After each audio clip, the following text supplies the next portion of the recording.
meeting to order. This meeting is a meeting of the Board of Education in public for the purpose of conducting the school district's business and is not to be considered a public community meeting.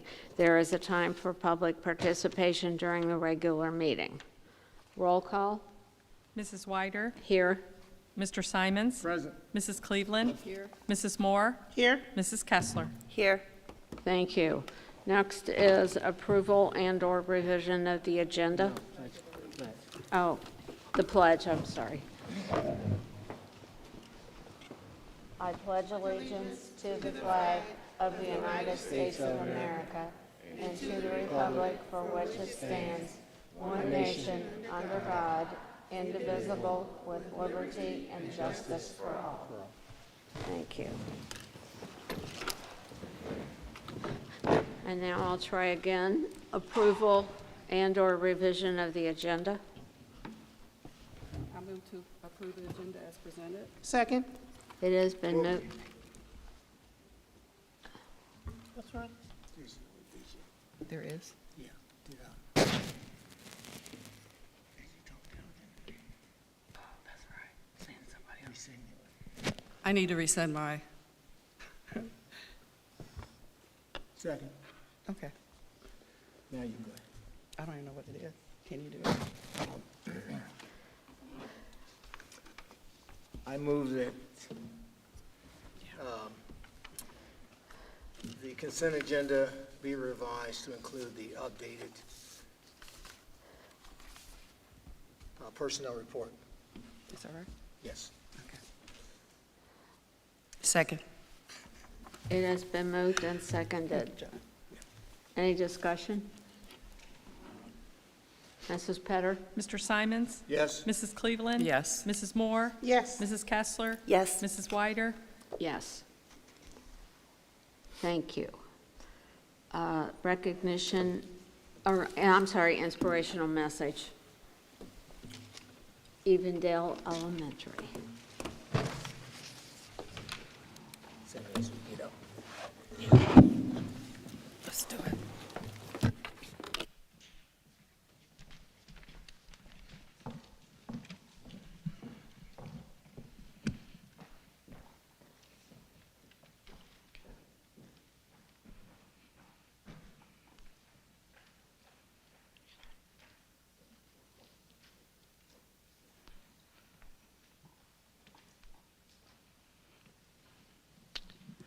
Good evening, Princeton City School Board members, Mr. Card, Mrs. Petter, and families.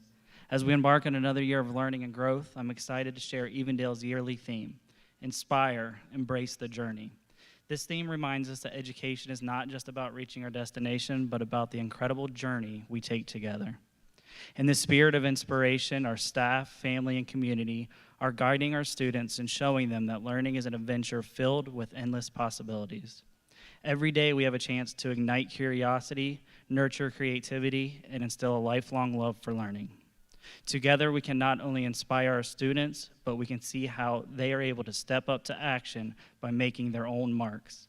Please enjoy this presentation by some of our amazing students at Evendale Elementary, followed by a video.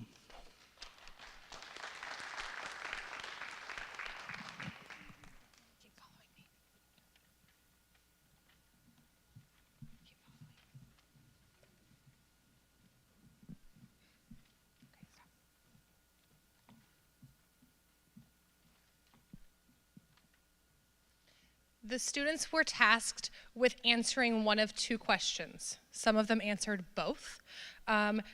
Who inspires you and how you inspire others? I am kind, respectful, helpful, responsible, and brave. Responsible, brave, and safe. I am a leader. By being kind and help people. I inspire others by walking in the halls in A0.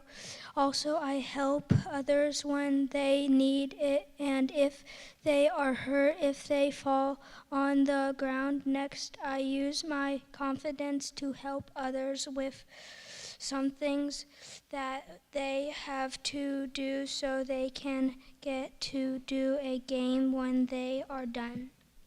I am inspired by Corey and Kobe Cotton because they lose challenges, but they never give up and they keep going.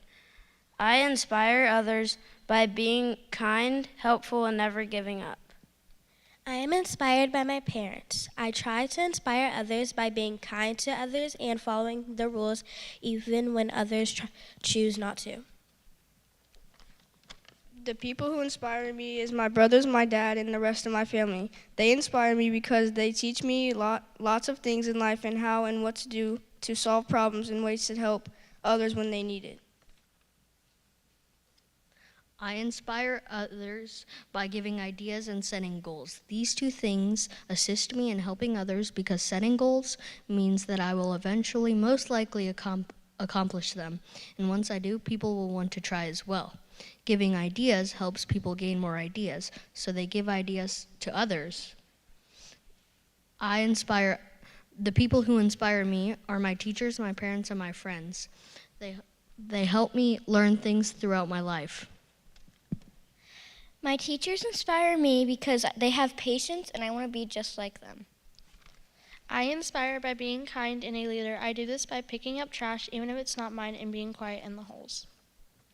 I try to do the right thing even when no one is watching. I'm kind to others. I'm respectful, responsible, and safe. I'm quiet in the hallway, especially in front of the little kids. Good job, students. My name is Allison Krosky, and I am the music teacher at Evendale, but more importantly for tonight, I am the leader of our student leadership team. This is a small group of our amazing student leadership team, our student council, and we meet once a month in order to develop ideas to help improve our school through community events, fundraisers, and also inspiring others. The other portion, another portion of what I do at Evendale is I am also the Evendale Ensemble Director. That is a before-school music group of 3rd, 4th, and 5th graders that is not auditioned. It's just a whole bunch of us who love to make music together. And one of the things that we have been working on is a song that you will see in the video that is going to be playing next. And I'll let Mr. Tinney give a little bit more about the theme of the video. I'm Mr. Tinney. I am the art teacher at Evendale Elementary, and then I collaborated with Ms. Krosky with the ensemble. One of the theme, obviously our theme is inspire and embrace the journey. So in art, we took that idea. There's a story called The Dot by Peter H. Reynolds, and during September we have International Dot Day. And basically the premise of the story is there's a little girl who doesn't believe in herself, but her teacher does believe in her. And so she takes a little tiny dot that the girl made, frames it in gold, and what that does is it inspires her to try her best and do better. And as the story proceeds, she does do better and then takes her own newfound confidence to inspire others. So what we did with our video is we have a lot of pictures from the Dot Day celebration, and then we spliced it together with the ensemble singing the Dot song.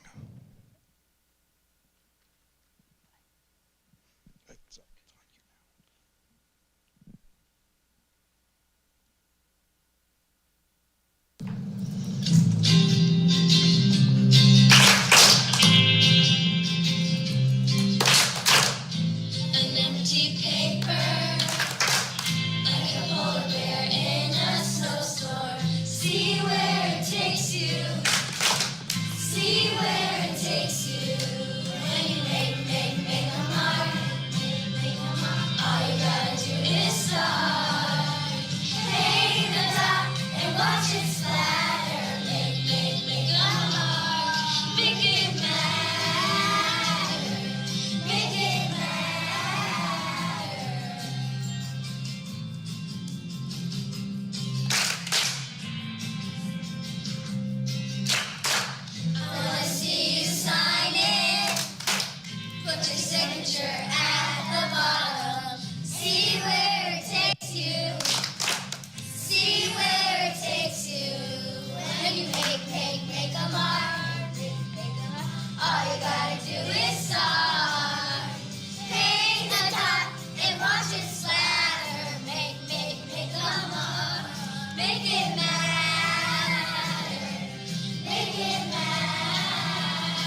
Awesome, thank you. That was Evendale.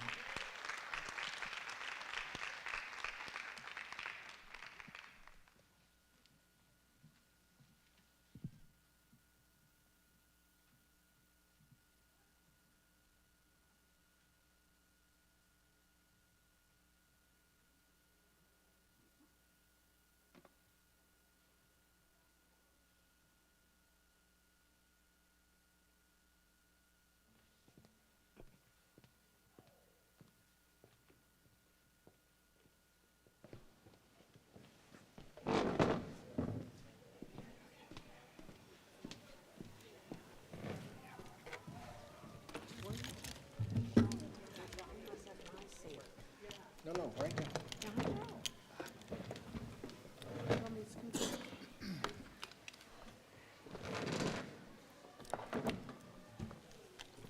Wow, thank you. I'd like to be a little girl and go to Evendale Elementary. That looks too fun. Make a mark.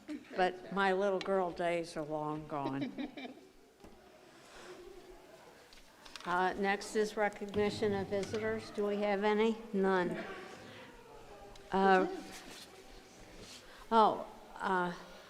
We have with us Sally Green, who is the OSBA president. Sally, where are you? Would you like to come up and say a few words? No. They want to see your face. Yeah. They don't only see the back of your hairstyle. That's true. That's where the mic is, too. That's where the mic is. Hello, my name is Sally Green, and I'm here not as an OSBA president-elect, but I'm really here just to support you as a fellow board member. I've been doing this for 18 years, so I know the dedication and the service and the commitment you must do to do this so well. And I congratulate you on having such wonderful students that performed this evening. What a testament that you're willing to share that and watch that, so thank you very much. I want to emphasize, too, that in the coming week, we're going to have Capitol Conference, and we have two great speakers. We actually have three, but I'm going to highlight two of them. The first one is the general first session speaker, Chuck Underwood. He talks about generations and how they hear things differently. Every generation hears something different, so you always wonder why when you put out that press release, you get all these people that don't understand it and they misunderstand it. It's because they're from a different generation than you. So he is going to help us hone in on making our communication better. And the second one is Dr. Donna Beagle. She is an expert on poverty, and she's going to tell us and help us learn how education and leadership in education can help students in poverty. So I would encourage you to go to those, and I hope to see you at Capitol Conference. And thank you for all that you do for your students and for your community. Thank you. Thank you for coming.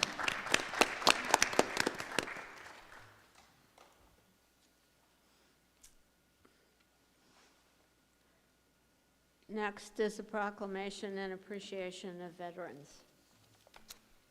Thank you, ma'am. The board wishes to proclaim the following. Whereas the willingness of America's veterans to serve their country has earned them our lasting gratitude. And whereas we recognize the valor and sacrifice of our veterans who have fought to protect the democratic ideals that are the foundation of our country. And whereas time after time in conflicts across the globe, our veterans have proven that democracy is mightier than tyranny. And whereas our veterans have helped bring freedom to countries around the world. And whereas free nations and people liberated by American troops are grateful for the long, distinguished line of American veterans who have come to their aid. And whereas, in the words of Dwight D. Eisenhower, let us solemnly remember the sacrifices of all those who fought so valiantly on the seas, in the air, and on foreign shores to preserve our heritage of freedom and to reconstruct ourselves to the task of promoting and enduring peace so that their efforts shall not have been in vain. Whereas America must never forget your sacrifices.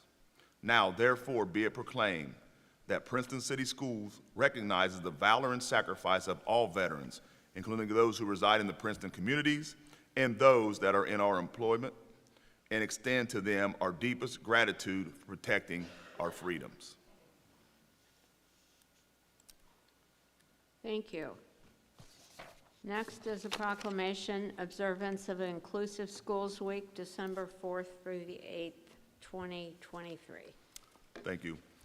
Whereas the Inclusive Schools Network and schools around the world have designated the week of December 4th through the 8th, 2023 as Inclusive Schools Week, and whereas Princeton City School District is committed to providing an education in schools and classrooms that are welcoming and capable of educating all children, and whereas the educators of the Princeton City School District recognize that each child is unique, learns differently, and therefore learns better if teaching is tailored to their abilities and interests. And whereas the educators and families of the Princeton City School District have been hard to ensure that our classrooms and schools are characterized as being high-performing and inclusive. And whereas by their efforts to make our schools and classrooms high-performing and inclusive, the educators and families of the Princeton City School District have contributed significantly to building a stronger and more inclusive community.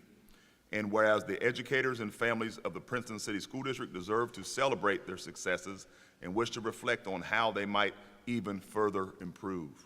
Now therefore be it proclaimed, the Princeton City School District joins with the Inclusive School Network, the Education Development Center, and schools, districts, and communities around the world in declaring the week of December 4th through the 8th, 2023 as Inclusive School Week, and encourages schools and classrooms across the state of Ohio to sponsor appropriate learning and community building activities in its recognition.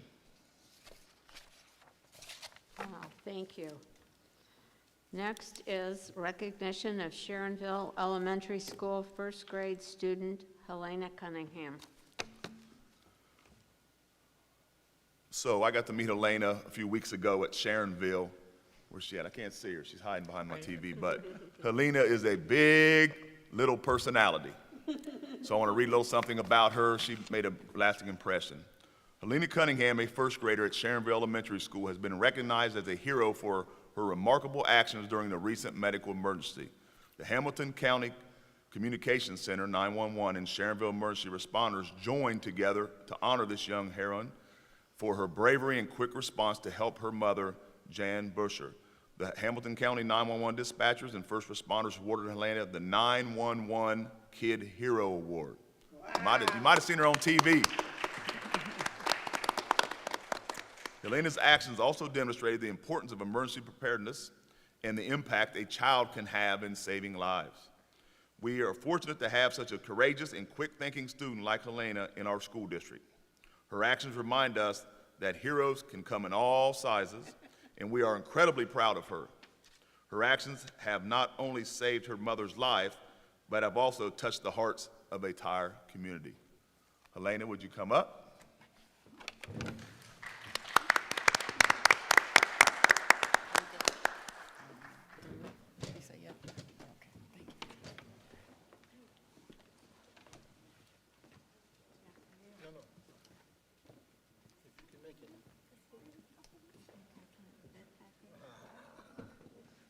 Congratulations. I know you got the 911 hero. We're going to give you another certificate for being so brave. You make me very, very, very proud. I had a lot of people call me and tell me they saw you on TV. So that's good. We're going to pick.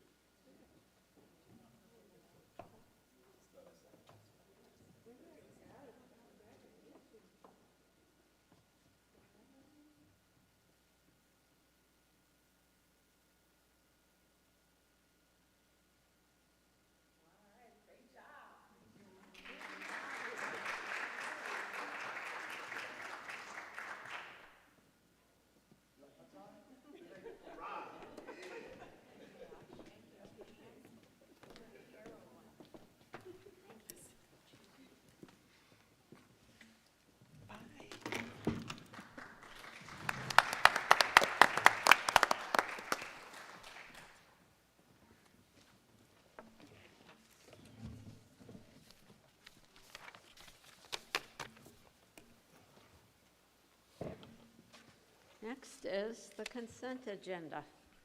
Oh, I got one more. Oh, recognition. Oh, I'm sorry, I apologize. Recognition of Princeton High School science teacher Rebecca Heckman. First of all, congratulations, Ms. Heckman. We were able to teach together years ago when I was a teacher at Princeton High School, so I've always known how great you were, but this honor proves it. 2020 Kishore M. Kulkarni Distinguished High School Teacher Award, established through the generous donation by Dr. Kishore M. Kulkarni and his family to recognize the accomplishments of one high school science teacher, U.S. or Canada, who has demonstrated a significant and sustained impact on pre-college age students. And I will add, she is the only teacher in all of North America to earn this award this year. That's all right. Wow.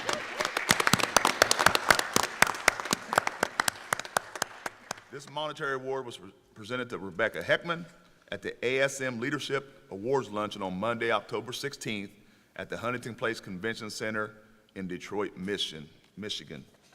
It's hard for me to say that word, I'm sorry. We are very lucky to have you. Could you come up? Yes. Do you know the subject? You know the subject? Science. No, I mean, is there anything within science? Oh, okay. Well, ask when she's out there. So, we had a question, I didn't say this. Is it a science question? Well, Yes. I can't answer. Which science do you teach?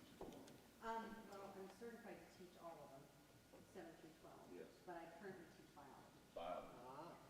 Okay. So you taught different things. I've taught a lot of different things. I've been here a while, Mr. President. I've been here a little bit with you.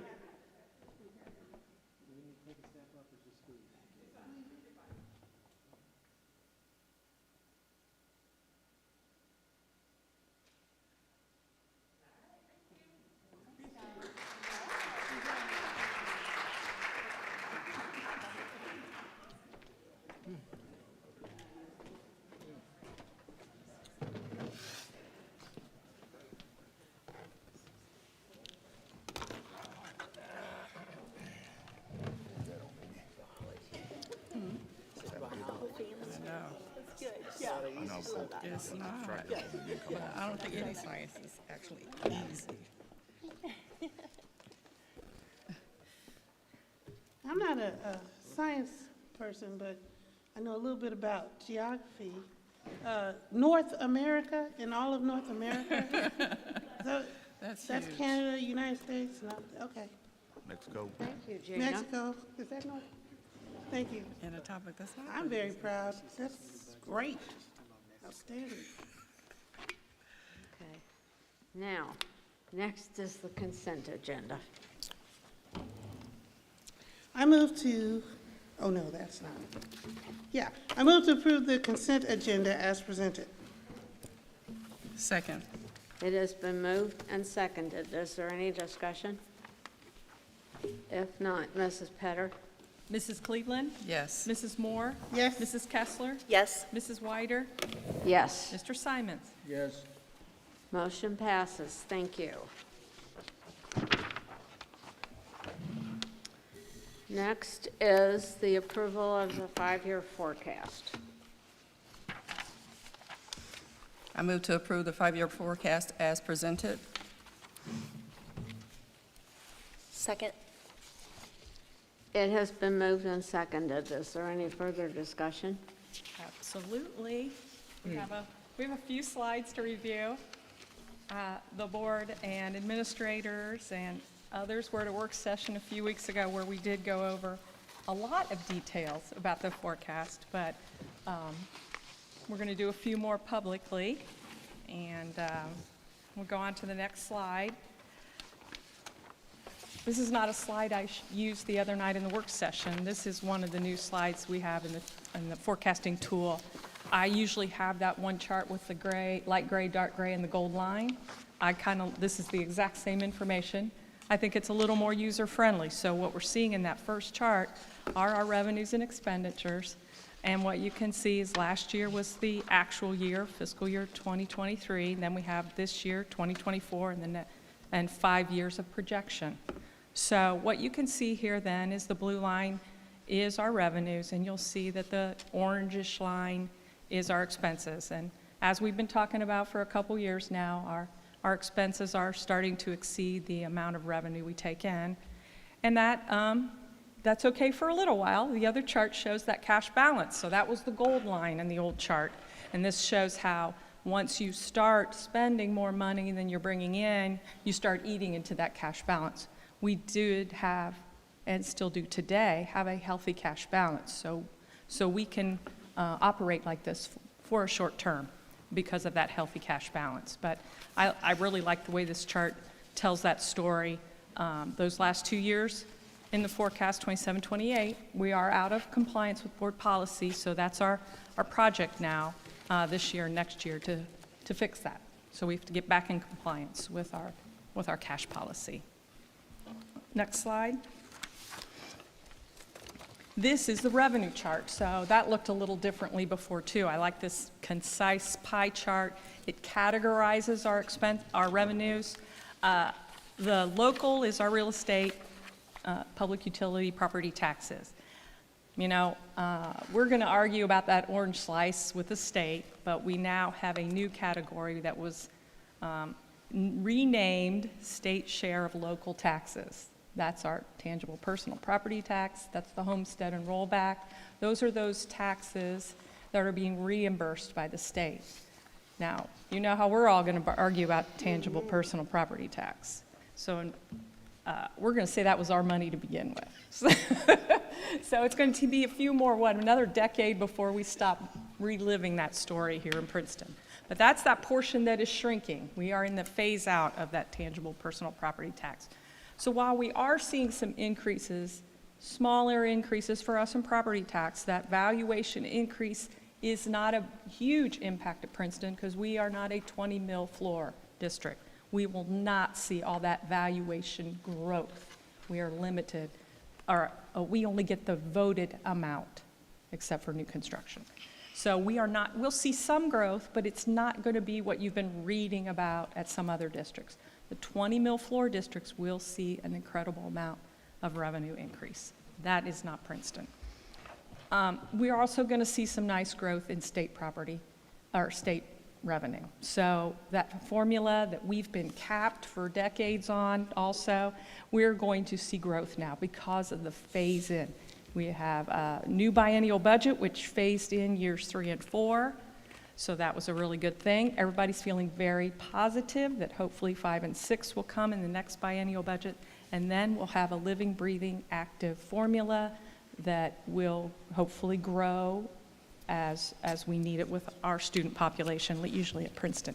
We have not been compensated for the growth we had quite some time ago in a number of students. But that's a great pie chart that shows the local impact, and that will increase as we move through the forecast too. Okay, the next slide, Chris. Thanks. These are just the bullets. I want to make sure we have these documented. These are some of the assumptions. Again, the phase-out number is $122,000 a year. So while we are seeing some growth, we have to remember that we're losing $122,000 in TPP phase-out. Okay, now on to the expenses. Same kind of pie chart. You know, this is kind of that wow moment where I'm always talking about 80% virtually is people. You can really see that chunk in this chart. So salary and benefits that we pay directly is the green part. I also talk a lot about that purchase services because we do outsource our transportation. That's included in the purchase service part. So again, a lot of people there. We also outsource our subs to the county COG. That expense is in there. So truly, a lot of our money is invested in staffing. You can see that there. Small chunk in as I call it, supplies, other operating. So that's what our expense picture looks like. Next one. These are some of the bullets that we've talked about a lot of these.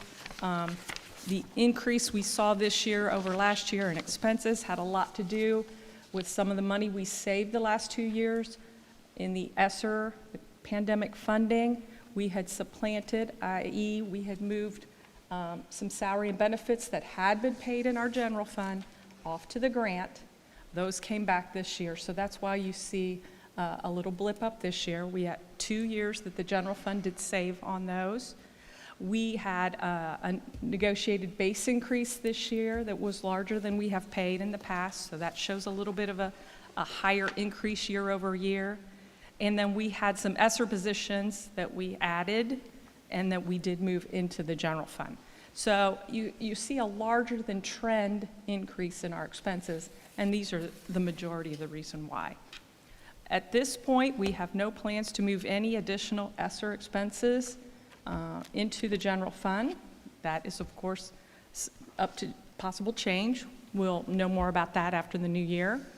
And we are seeing some increases in our purchase services in the area of nursing services, translating services, again, some things we're seeing in the population of students we have.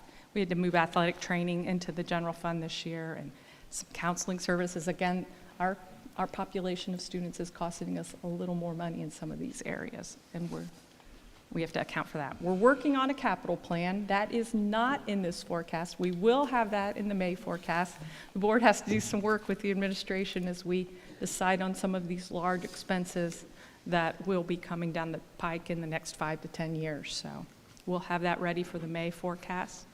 And then, as I always remind you, we don't include a base increase on any years we have not negotiated. So we're all pretty trained here to know that if we haven't negotiated a year, there's a zero on the base. So any change in that will increase expense and affect our bottom line. Next one. And here's the true days cash, the operating cash we have on hand. Again, that was kind of pictured in our cash balance on the first sheet. This is our goal. This is what we have to work on, is to try to get those final 2 years of the forecast back in compliance with board policy. And we're all really committed and ready to work hard on that. And we'll get this forecast looking better and in those out years. A lot can happen when we're looking at that far removed from the actual year. So we have enough time to make change and get that in shape. Any questions? The board also has a large document. This is the large document. This is detail line by line. This is the form I submit to the state. Okay, it will be attached, and then we also do put it on the website. It's also at the state website. It's available for anyone. It's a public document, and the last page is what we used to submit. This was the document we submitted as our forecast, and boy, have things changed. So we have a lot of things to explain those numbers now, but we still have to submit that one.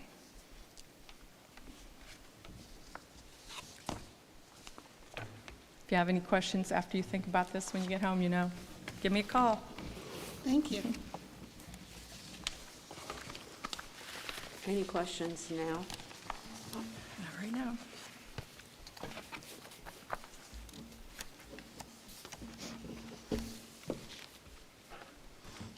Okay. Mrs. Moore? Yes. Mrs. Kessler? Yes. Mrs. Weider? Yes. Mr. Simons? Yes. Mrs. Cleveland? Yes. Thank you. Motion passes. Now, do you have a treasurer's report too? I have the October financials. There we go. I move to approve the October 2023 financial report as presented. Second. It has been moved and seconded. Mrs. Petter? The October numbers, we closed the month on Friday. Numbers were uploaded over the weekend, so I was able to get the monthly report done this morning. And again, kind of a shortened version of that. As we transfer the November numbers that have now been approved for the forecast into the software, this report will beef back up. But again, just timing issues on tax collection is the only change, nothing outside of expectation there. The 018 donation fund report, boy, did the Heritage Festival do some really great work. There are a couple payments outstanding, but they certainly have enough balance to start off festival number 3 next year. A lot of donations for that, and very, very exciting to see those numbers for that event. The pandemic funding report, the ESSER funding report, we're down to just the final ESSER fund. We are at 86.1% spent.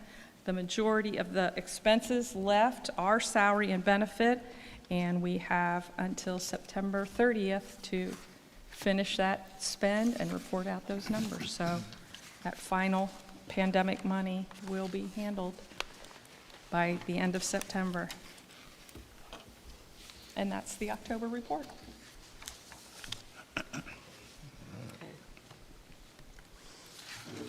And next. So you did the first reading? No, we haven't done the calendar yet. Okay. Mrs. Kessler? Yes. Mrs. Whiter? Yes. Mr. Simons? Yes. Mrs. Cleveland? Yes. Mrs. Moore? Yes. Thank you. Now, is the first reading of the calendar? I had put that on your desk, the first reading of the calendar for you to look at. The team worked very hard, the calendar committee. Shout out to Ms. Westwright and the others that led that, so you can take a look at that.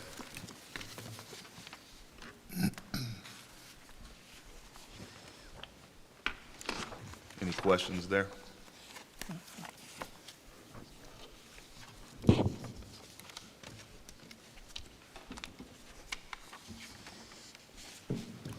If not, then academic update.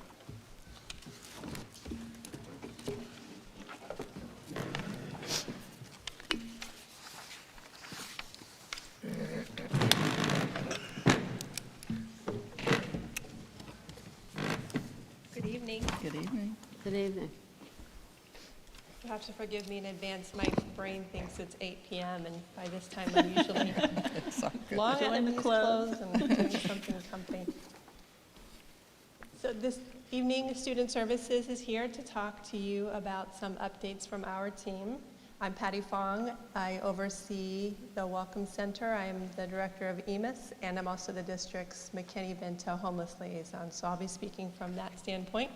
And then you'll have Kelly Perrin talking about our English learners, and then Dr. Ron Fosnaugh talking to you about chronic absenteeism and other things from the Student Services team. First slide, please. So this is a snapshot of our current enrollment. You'll see the breakdown by building and then the total student enrollment in the last box there. Please keep in mind that this is a count of student bodies. This is a head count. This is not our FTE funding count, which can be different. For example, we have some students, like our half-day kindergartners, who attend half-time, so they would only count as half of an FTE. So when you're looking at head count versus funding, you can see two very different numbers there. Our enrollment continues to grow. Even through October, we have a trickle of enrollment that continues to come to the Welcome Center, so we see that we project that number will continue to increase throughout the year. Also, you may notice that this number looks different from other numbers you've seen in the past because we decided as a leadership team that when we're talking about district enrollment and giving numbers to the community, that we would take out the JBS students who attend Scarlet full-time, because even though they are Princeton residents, we are not claiming them as students, nor do we receive that funding for them. So in order to give a more accurate picture of who's in our buildings every day, we went with that number without the JBS kids. McKinney-Vento. McKinney-Vento is a federal law that provides protection for students who are experiencing homelessness. And when you think of homelessness, it's not that definition that you may have grown up thinking that it means you're in the street without a home. McKinney-Vento defines homelessness as lack of fixed, regular, and adequate nighttime housing. So for many of our families, that means that they may have lost their home due to an eviction or a financial difficulty, and they've had to move in with someone else during that time. So even though they are sheltered in a home, they would be considered as homeless. And that category, it's students living in hotels, students who are doubled up, students who are in shelters or transitional housing, and that category of students who are doubled up is our largest majority of students who meet that definition of homelessness. We did develop some new district procedures this past year, so that led to a team of us reaching out to families over the summer who were McKinney-Vento families, trying to get updates on their status and where they were living, and so that we were able to help clean our books, so to speak, and some students ended up enrolling in other districts where they were living, and then we ended up re-enrolling some students who were still with us experiencing homelessness. Transportation of those students has been a big question, I know, by the board.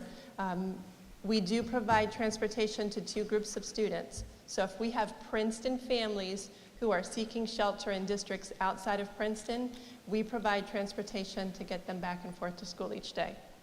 And on the flip side, if we have other district students in Princeton taking shelter with families in Princeton, then there's transportation to get them back and forth to their home school each day. We do split costs with districts. We have a 50-50 agreement in place that we would share the cost with them. And last year we calculated the cost of transportation for McKinney-Ventos at $327,000, $155.54. And again, that total cost was shared in part with other districts. Next slide, please. And then you see the count of McKinney-Vento students from 2021. Although that number looks lower right now, that is due in part to our summer cleanup and the process that we will implement. But we do expect that number to continue to rise because we get calls on a weekly basis for families who are looking for resources and support and how they might be able to stay enrolled or to enroll into our district under McKinney-Vento. And as you can imagine, the economic situation has not helped at all because we have many families who are experiencing homelessness who probably wouldn't have qualified before. I'll turn it over to Kelly. Thank you. Good evening. Good evening. Good evening. All right, so this slide is the results of our 23 spring OWELPA results. What that test is, it's an annual assessment our EL students have to participate in, and it shows the level of proficiency they are reaching. The goal is to have them exit. We are assessing 4 domains: listening, speaking, reading, and writing. And the bottom, you can see how they're doing in each of those domains overall.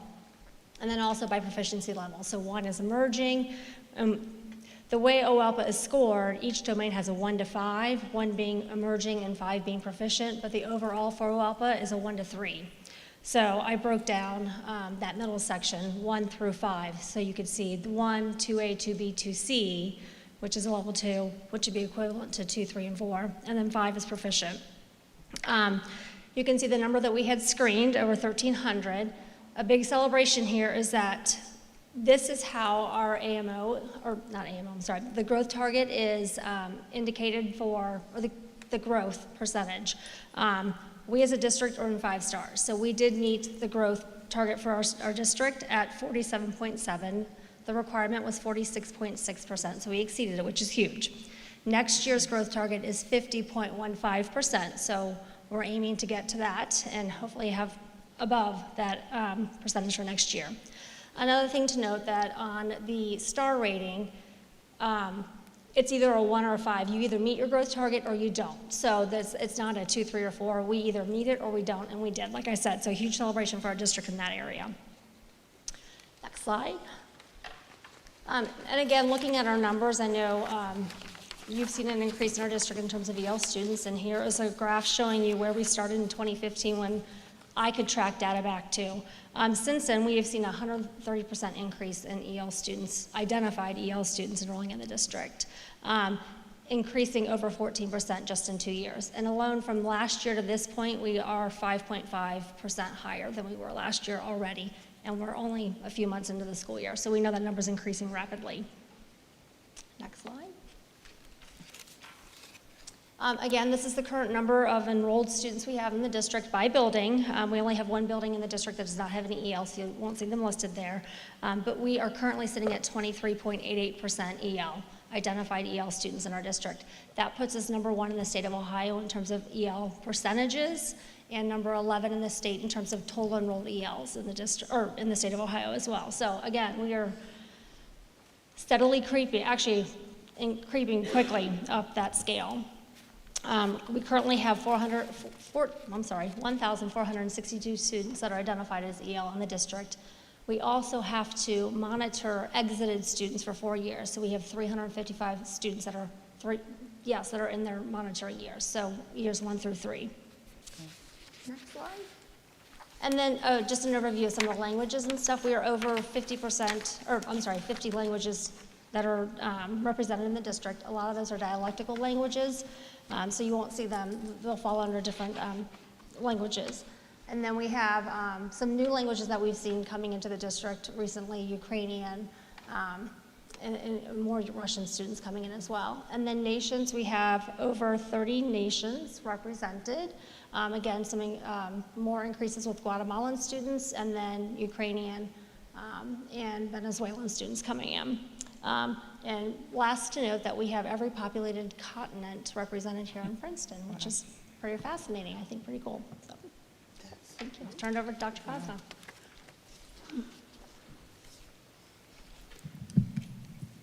Good evening. I'm going to talk about chronic absenteeism. And just to clarify, this is more than just truancy, though truancy is a part of our chronic absenteeism measure.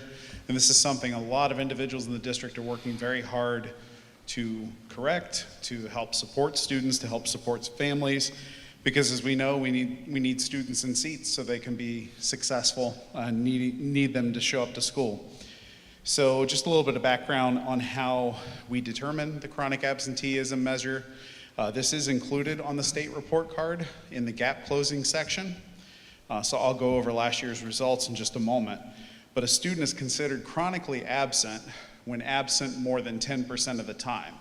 Now, that's more than just truancy. That is any type of absence. So that would include an excused absence, an unexcused absence, medical absence, suspension, expulsion, etc.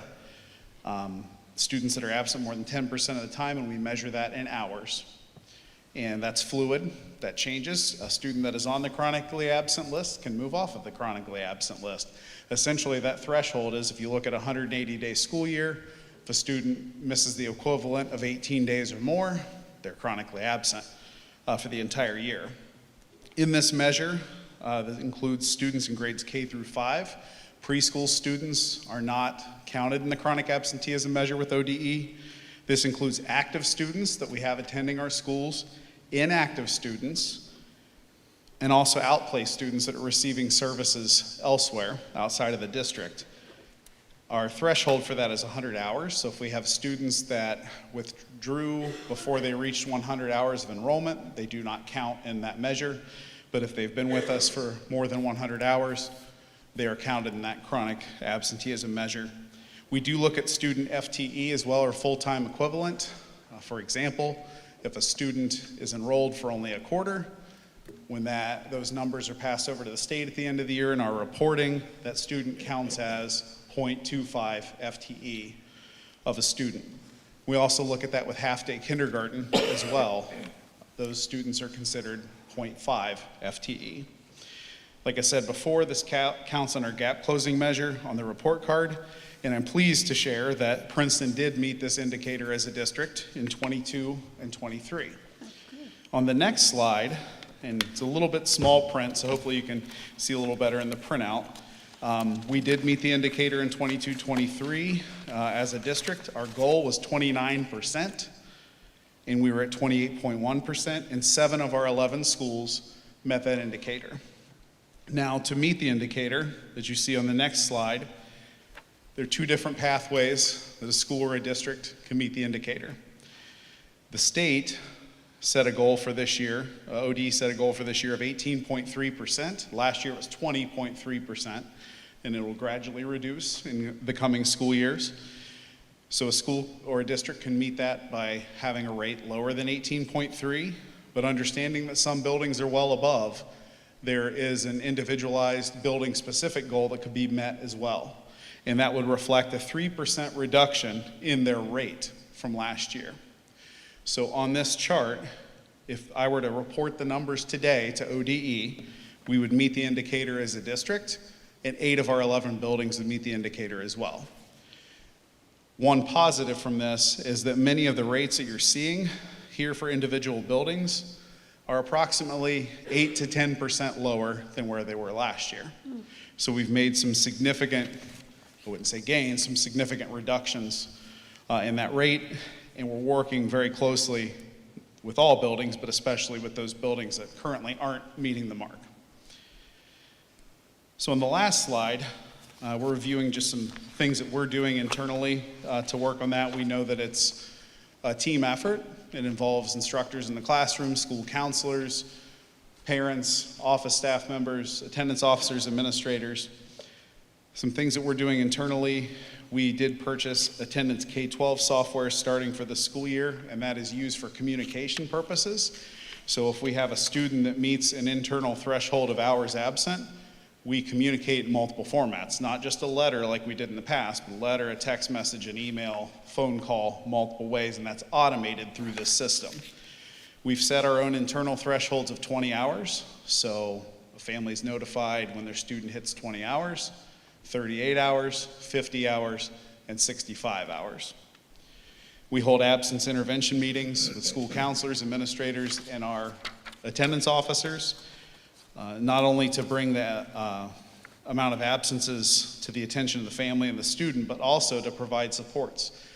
We ask a set of questions to see if there are barriers leading to their absence, and also stressing the importance of every minute counting, because we are counting hours rather than whole school days. We've done home visits across all 11 buildings where we've met students and families where they are to problem solve and address specific needs. And our guidance counselors have worked very closely with students because they're very much a close, trusted contact with each student and can really get to the bottom of barriers leading to their absenteeism. And then finally, House Bill 410 compliance work is done by our attendance officers and administration. So House Bill 410 focuses specifically on truancy or unexcused absences. So that work is still taking place where we're trying to identify barriers, but if needed, we're going the punitive route with diversionary court or official charges if needed in some rare cases, and making sure that our students are in school and ready to learn. Are there any questions that you have for me? I do have a question about, I can't remember which one of you talked about the languages. And I was just curious, it seems like over 50 languages is quite a lot. Yeah. So if you don't have someone locally to help the student who speaks this language that's unique, how do you get someone to teach them that language? Well, we're teaching them English, so we're not teaching them their native language. Oh, that's right. Yeah, so that goes back to Ms. Petter's point of some of our students are costing us a lot of money, that translation piece. So we have to get translators in here to help with parent-teacher conferences, translating documents, those kinds of things, making phone calls home. So we use a lot of translation support for that, which we contract outside. So to help the student with English, they'd have to know a little bit about the other language. The teachers, and we've got ESL teachers that help them learn English, and then we've got, we've done PD with staff to help them with best strategies when working with students in the content classroom on how they can access the content, but we teach them English. Yeah. And so are there state grants or anything like that to help districts like ours that have, I think you said we were number one. Yeah, we're number one. the state. We're always looking for grants and money to help us, yes. That's great, thank you. Thank you. Thank you. Thank you. Thank you. Good job.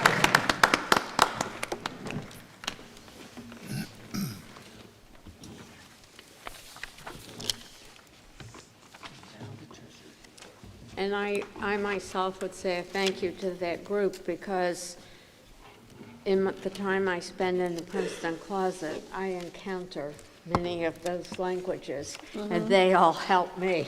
Yeah. I'm on the board of Housing Opportunities Made Equal. We work closely with Cincinnati Legal Aid and other organizations, and they speak so highly of Princeton about being so open to people who are from different parts of the world, and we make those adjustments. And children who are on the spectrum, I mean, I think we're known throughout the tri-state and maybe the state for being very amenable and supportive, because we don't choose who our students are, but whoever we get, we teach. So keep up the good work. Thank you for sharing. But again, I can't say thank you enough. I know. Because when people come to me, I'm sorry, the nuns made me take Latin. And that's not a language that's used much anymore around here. Okay, is there anything else on that topic? Okay. Are we ready to go into? Okay, the treasurer's report. I just have one item. The auditors have made their way to Princeton City School District. The board should expect direct contact from them. I hear there's a new form that you'll get to fill out with regards to fraud, and they're very tailored forms. The boards will look different than the treasurers and the superintendents, and other administrators will be receiving the fraud form this year. So it's a big focus on audit, and just respond to the questions and turn it right. They'll want it directly back to them. So be on the lookout for that. But so far, so good. We're just in the initial stage of sending this information to them. No questions really yet, just pumping them full of data. So that's it for me. Thank you. Superintendent's report. All right, thank you. I have quite a few things, but I'll be quick. I want to give a shout out. You know, being a volunteer and volunteerism is so important.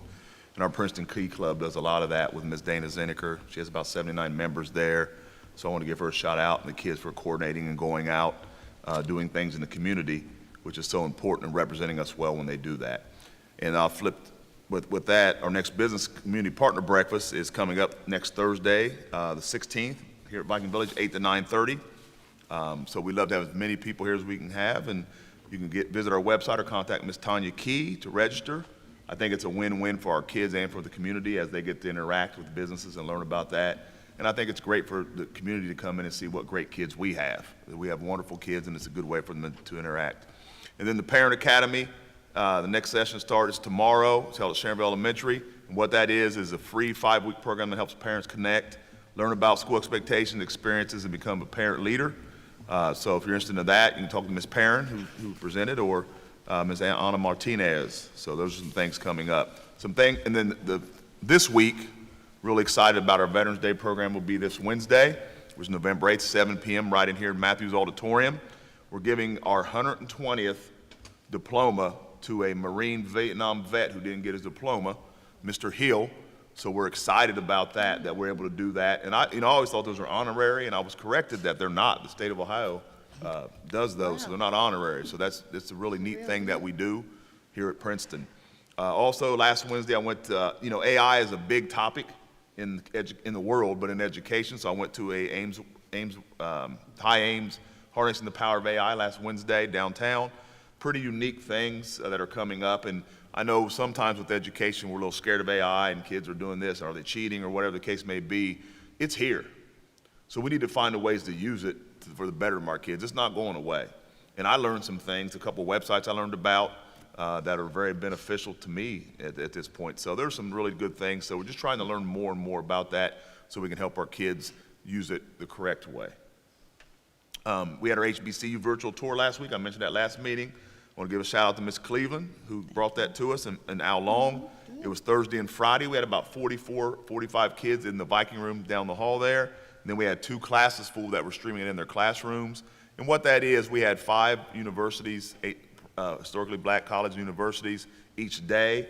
And they had a 5-minute presentation about their university. And then kids got to ask questions. And then they had another 2 minutes to talk about their university. And why that is important, I think, is because it gives our kids can't travel to 10 different universities and look at them, but they can look at all 10 at the virtual and say, I like that one. Maybe I want to do Tennessee State, or I want to do, like Florida Memorial. I thought I knew all of them. I didn't know. I never heard of Florida Memorial until this event. So it was kind of neat to be there, and I was able to be a part of that. So really like that. And then for last week also, I got to do a couple readovers with our orchestra and our band, which were kind of cool. Never done something like that, so we had a good time with that. And it allowed me to come over during the day and practice with the kids and got to meet our zero period orchestra, junior, middle school kids. So I always, that's the piece I love most about the job is coming and being with the kids, and allowed me to do that a couple of days, which were great. And the last thing I have is tomorrow is election day. So I encourage everybody to go out and vote. Whoever you vote for, what you vote for, it's important that we vote. That is a right we have. People fought, worked hard for that. So as I tell my own kids, and I always tell the kids when I was a principal and things of that teacher, when you're 18, get out there because people have worked hard to give you that right. So that's all I have. Thank you. And I'd like to just real quickly, Great Oaks meeting is this Wednesday, so unfortunately I'm going to miss our veterans, but I'll represent us over at Great Oaks. I also want to remind everyone, we will be meeting up this weekend in Columbus for the Ohio State School Board Association Conference that was spoken of earlier. And last but not least, but we have to say this, I was waiting for you to say it. Our football team advanced. That's huge. So go Vikes. You know, we are doing really well, still undefeated. So I can't wait to see what happens on Friday. But We're looking at this, but we were talking the other night after the game. We're not sure we've ever been 12-0. Because when we won state, I think we had lost a game earlier. I verified that. And everybody knows I'm an old football coach and love football, so I wanted you to do that. So I'll let you all handle that because they know I coached here at Princeton and I love it. So I knew you were coming with it. Okay. I mean, again, I don't want us to leave tonight without acknowledging what a great accomplishment it's been for our team. So and we get to play Lakota West, who we beat Middletown twice. We've now beat Hamilton twice. Yeah. Now we got to try to beat Lakota West again. So Wow. that's a big deal. That's a big deal. So if you can come out, come out. Jody, you have to sit in the middle. You can't sit on either side. Oh, she's sitting on the Princeton side. I don't work at Lakota West anymore. That's right. Okay. She's great. She left with me. They both jumped ship. That's good. Anything else? No. That's it, ma'am.